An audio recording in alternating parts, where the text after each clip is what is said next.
الحمد لله الحمد لله الذي هدانا لهذا وما كنا لنهتدي لولا أن هدانا الله. الحمد لله الذي أنزل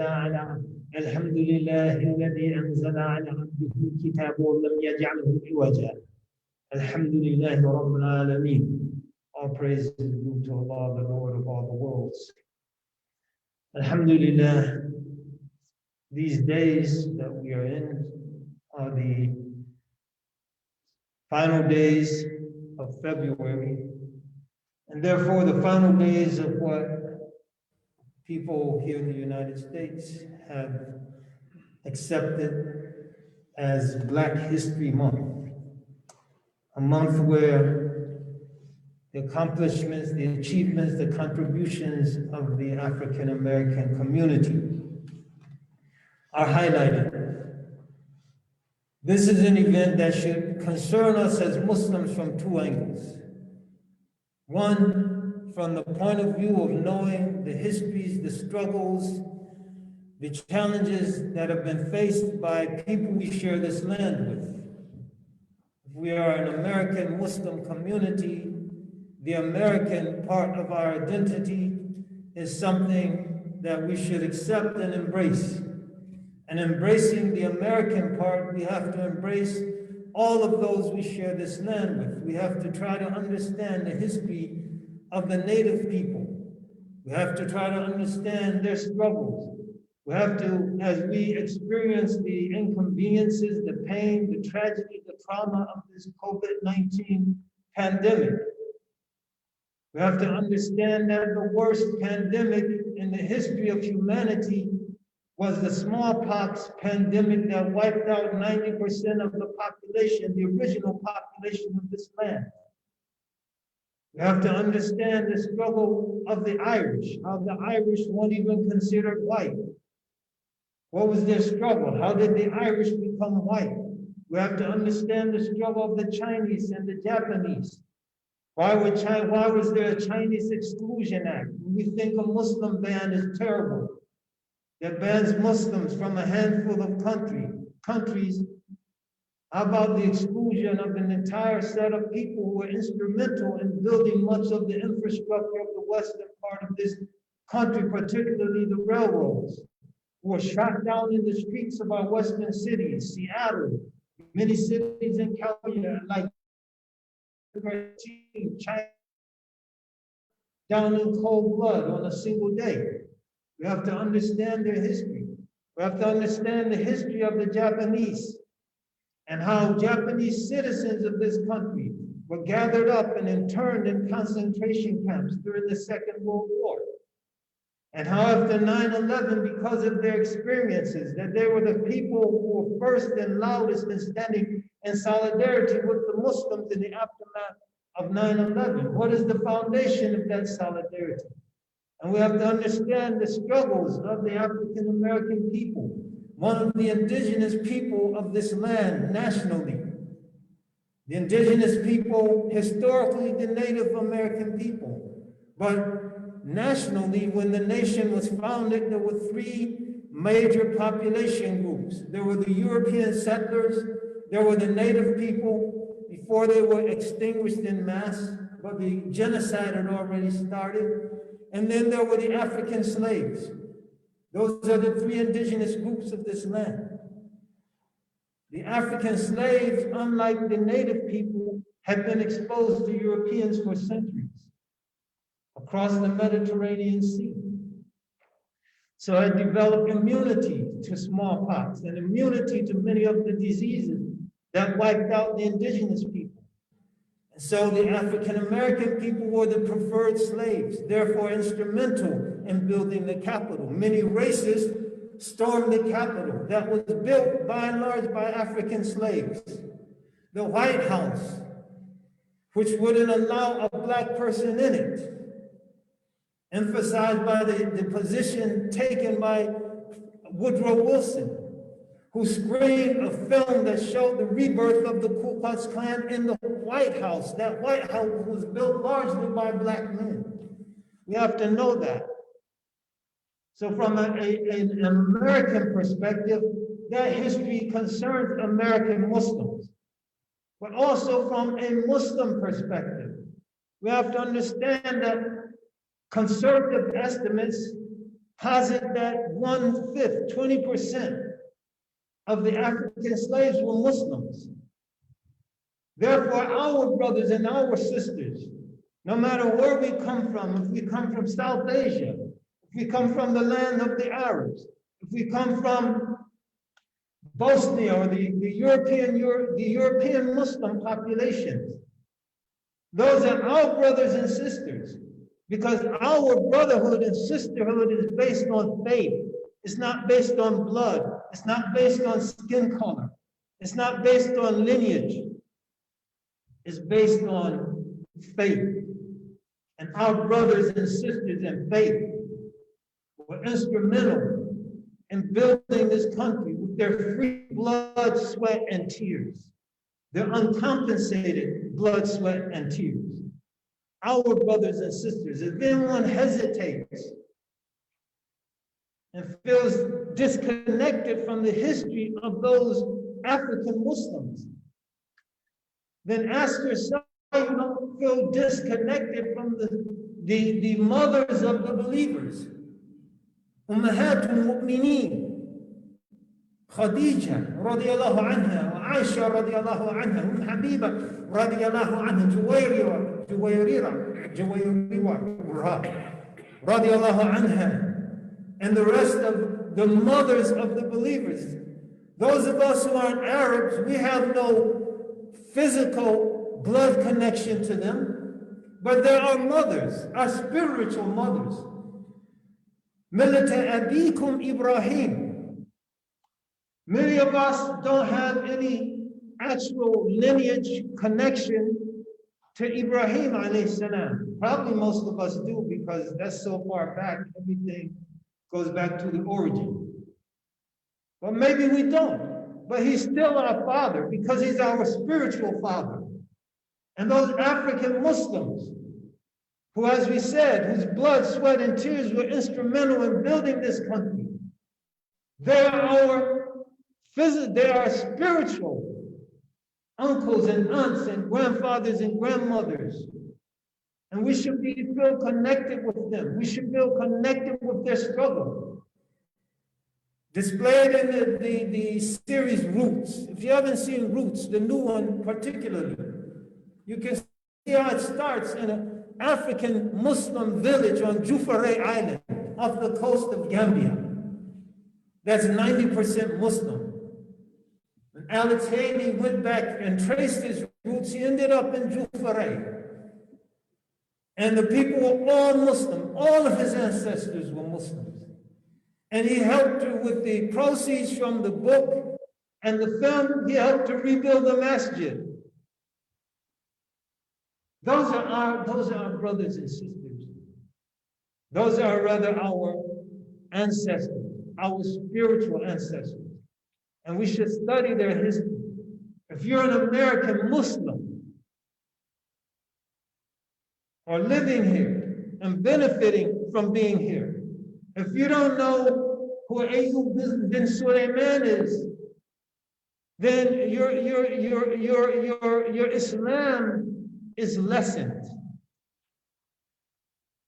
Not in terms of your faith or your practice, but in terms of the quality of knowing we stand on the shoulders of Muslims who preceded us in this land. Ayyub bin Sulaiman, during the time of the British colonies, before America was the United States, 1731, he is a Muslim scholar who studied in Timbuktu, the son of the king of his people. He's taken into captivity. He's a hafiz of Quran. He's a scholar, he's an alim. And he has a blessed life, and time doesn't allow to go into it, but in any case, after 18 months, he comes here. He runs away. Usually you run away, you're beaten. Read the narrative of Frederick Douglass. You're beaten to make an example, to discourage other slaves from running away. They asked him why did he run away? He said, because I couldn't pray in peace. When I did my salah, the master's children would pour dirt on me. So instead of beating him, when they brought him back from jail in Pennsylvania back to Kent County, Maryland, they gave him a musalla. They said, okay, pray here. He writes a letter in Arabic to his father to send gold to liberate him. His father was the king of his people. And if you know history, you know that historically West Africa was the richest land on earth, probably still is in terms of its resources, which are shipped all over the world. But Mansa Musa, if you don't know Mansa Musa, who carried from Timbuktu the golden Hajj, and he distributed so much gold in his path that he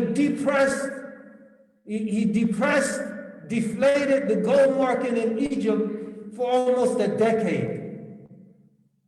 The golden Hajj of Mansa Musa. In any case, so his father, the letter goes to Annapolis. That's where the ship from Africa landed, Annapolis, Maryland.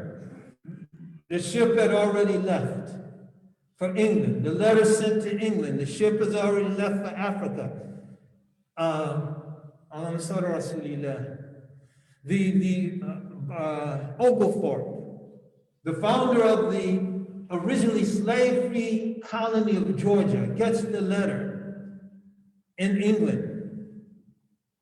He can't read Arabic. He takes the letter to Oxford or Cambridge. And the Orientalists read the letter, translate it into English. He's so impressed with the level of scholarship, he liberates Ayyub bin Sulaiman, brings him to England. He learns English. He's been in America or the British colonies 18 months. He never learns English. 6 weeks traveling across the Atlantic. In a ship, he learns English, even though he's sick most of the time. When he gets to England, he starts debating with the scholars of England, Cambridge, and Oxford. After learning English in 6 weeks, they're so impressed that they make him a full member of the Spalding Regent Society, at the time the greatest, the most prestigious academic society on earth, whose membership includes Sir Isaac Newton and Alexander Pope and others. The Queen is so impressed, she gives him a boatload of all the latest literature, scientific artifacts, and sends him back to Africa as a free man. This is our history. I took too much time elaborating. Another reason that this concerns us, brothers and sisters, because in recognizing our African American and African Muslim predecessors in this land, we hope to show this country what it means to be a part of a community that can transcend the barriers of racism that are tearing the country apart. And this is our religion. This is our call. Allah subhanahu wa ta'ala calls us in the Quran, Ya ayyuhan nas, addressing all of humanity, not just the Muslims, everyone. يا أيها الناس إنا خلقناكم من ذكر وأنثى وجعلناكم شعوبا وقبائل لتعارفوا إن أكرمكم عند الله أتقاكم إن الله عليم خبير. Oh humanity, we made you from a single pair, a male and female. A single pair from a male and female. وَجَعَلْنَاكُمْ شُعُوبًا وَقَبَائِلَ لِتَعَارَفُوا إِنَّ أَكْرَمَكُمْ عِندَ اللَّهِ أَتْقَاكُمْ. What's the connection between all of these concepts? The ulama, they say, al-khalq lil-ibadah, that our creation was to worship Allah, as affirmed in another verse, وَمَا خَلَقْتُ الْجِنَّ وَالْإِنسَ إِلَّا لِيَعْبُدُونَ. I've only created the jinn and the humans that they worship me. إِنَّا خَلَقْنَاكُمْ مِنْ ذَكَرٍ وَأُنْثَى لِتَعْبُدُوا اللَّهَ. that you worship Allah. وَجَعَلْنَاكُمْ شُعُوبًا وَقَبَائِلًا لِتَعَارَفُوا. But we've made you into nations and tribes that you might recognize each other. So here's the Black History Month. You recognize in each other the virtues, the skills, the inclinations, the propensity. Al-adhan lil-Habasha. The adhan is for the Ethiopians. And al-hikmah, al-hikmatu, Yamaniya. Wal-iman, Yamani. Faith and wisdom are for the Yemenis, etc. People have virtues. People have different virtues. And when we get to know each other, we get to recognize those virtues. But if people are not virtuous in terms of their relationship with their Lord, then they have no virtue because of their lineage. They have no virtue because of their race. They have no virtue because of their tribe. They have no virtue because of their nation. Inna akramakum indallah atqakum. The most honorable with you, the most noble of you with your Lord is the one most mindful of the commandments and prohibitions of God. No connection to any skin color. So the racist has no foundation to claim virtue other than the fact that he or she is walking in the footsteps of Satan.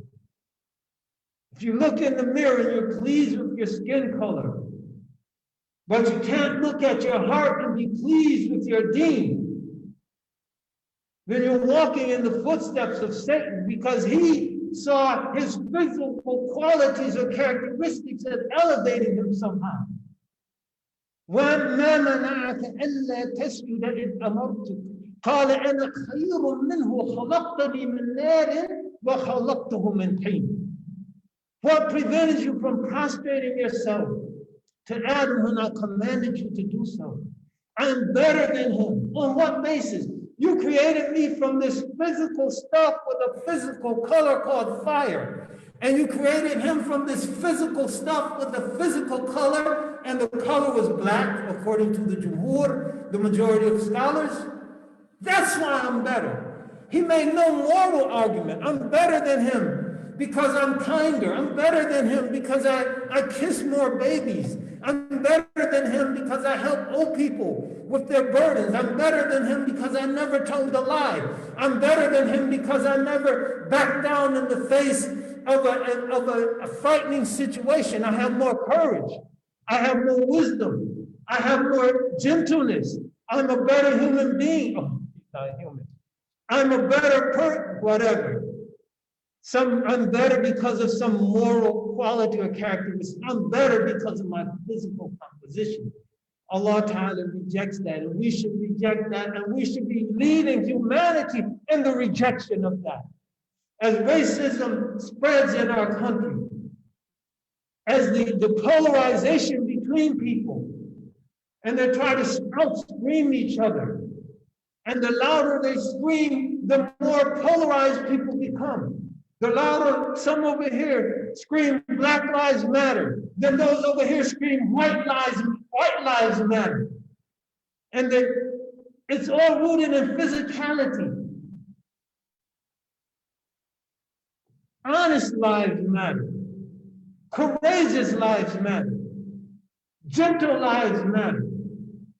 The physical has its place, undeniably, and addressing physically rooted racist attitudes has its place. Our Prophet ﷺ, when the Black Arabs, so those are from Al-Arab al-Sauda, or when the African believers came to him and complained, I can't find the wife. What did he say? Go pray? No, he said, go to this aristocratic Arab family and tell him to marry your daughter, his daughter to you. So he took actions, he established policies, that matters. But at the end of the day, we have to change hearts and minds and attitudes if we're going to get beyond this problem. This is what I'm saying. May Allah give us tawfiq in that regard. This is a big subject and our time doesn't allow a full examination, but this is our religion. This is our religion. الخلق للعباد والجعل وجعلناكم شعوبا وقبائل لتعارفوا ولا لتناكروا. We don't despise it, to despise and have enmity between each other. And this is a whole nother subject, which means what? The foundation of relations in Islam is based on mutual recognition of the virtue possessed. This is why Islam, Deen al-Salam. Deen al-Salam. When Isa returns, amongst the things he will do is Salam. He will return the state of peace. This is the foundation of human relations. وَجَعَلْنَاكُمْ شُعُوبًا وَقَبَائِلَ تَعَارَفُوا. But for that to be a reality, we have to see the physical. Because we will all be divided physically. Why? There are physical differences between us. One racist who was at a Aryan skinhead meeting, he said, why did he leave the group? He was in Montana or somewhere, Idaho, Montana, somewhere up there. He said, why did he leave the group? He said, one day they were at their rally. And he said to the guy sitting next to him, he said, when we get rid of all Jews and the blacks, who are we going to go after? And the guy looked at him and said, the people with dark eyes. The folks with dark eyes. And at that point, he realized the absurdity of what he was involved in. The absurdity of creating enmity and hatred between people based on physical characteristics that we can't escape. You can't escape. None of us escape our skin color. None of us can escape our hair texture. We can bleach it and burn it and conk it, but at the end of the day, it's going to grow back the way it was. None of us can escape the shape of our eyes. These are physical characteristics that are the attributes of birth. So we can't strive to improve that. So we accept it as being beautiful as Allah has given it to us. But what can we improve on? وَلَيْسَ لِلْإِنسَانِ إِلَّا مَا سَعَى. The human will have nothing except what he or she strives for. We can strive to improve our deen. We can strive to improve our relationship with Allah subhanahu wa ta'ala. We're not trapped. May Allah give us tawfiq. أقول قولي هذا أستغفر الله لي ولكم لسائر المؤمنين. يقوم أستغفر الله.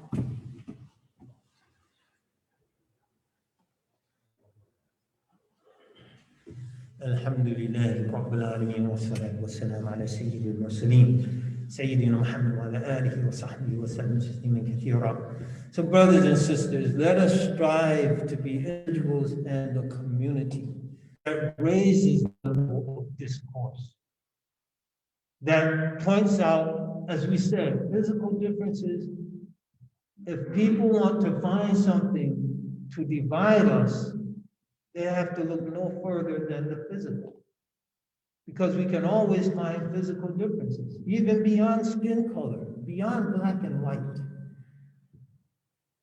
Blue eyes versus the brown eyes. Even though they're odd, or the brown eyes versus the black eyes. We can always find physical differences. We have to elevate the discussion and how we conceptualize our existence on the basis of shared human qualities and characteristics. And this is Islam. Our Prophet sallallahu alaihi wasallam, usually when the mufassirun, the exegetes or commentators, commentate on that verse, they'll marshal the hadith, the saying of the Prophet sallallahu alaihi wasallam, إن الله لا ينظر إلى صوركم وأموالكم ولكن ينظر إلى قلوبكم وأعمالكم. That Allah doesn't look at or consider your physical forms. Allah doesn't care if you're black, white, fat, skinny, tall, short, this kind of hair, that kind of blonde hair, black hair. إِنَّ اللَّهَ لَا يَنْظُرُ إِلَىٰ صُوَرِكُمْ وَأَمْوَالِكُمْ nor your wealth. Allah doesn't care if you're rich or poor. These are the foundations of most of the discriminatory bases that exist between human beings. Physical differences and socio-economic differences. And Allah, they mean nothing to Allah. وَلَكِنْ يَنْظُرُ Allah considers and looks at قُلُوبِكُمْ إِلَى قُلُوبِكُمْ وَعَيُونِكُمْ Allah looks at your hearts and what your hearts contain of virtue or vice. And He looks at your deeds. And neither the heart has one color, they're all red. They all bleed red. And the deeds have no color. And that's the only basis that we're going to be able to transcend these nagging problems that have nagged and divided and nearly destroyed this country once. And if we're not vigilant, we'll test it and try it again.